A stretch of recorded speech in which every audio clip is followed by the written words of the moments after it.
Plataus vartojimo prekių asortimentas gausėja.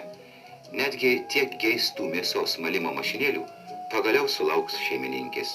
Jas jau gamina Kauno Centrolito įmonė.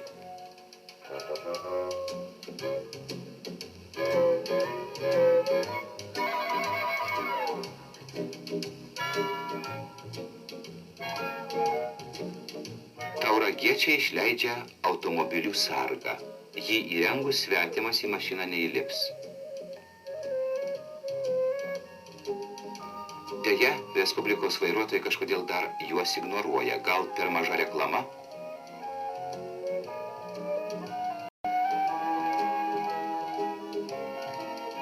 Tačiau yra gaminių, kurie ilgai dėl kitų priežasčių užsiguli parduotuvių vitrinose.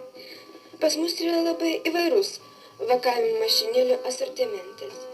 Odesos, Vilniaus, Kauno, Ivanovo.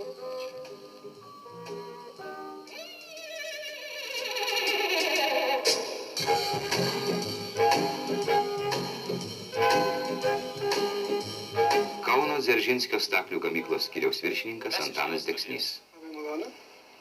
Dėl vakavimo mašinėlio.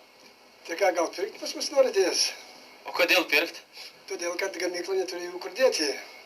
Nuo 1969 metų šių mašinėlių apie 3000 štukų likę nerealizuotų ir neturime joms paklausos. Lietprekybos bazės vyriausias prekių žinovas. O viskas atrodo labai paprasta. Būtų daugiau dangtelių, išpirktų mašinėles.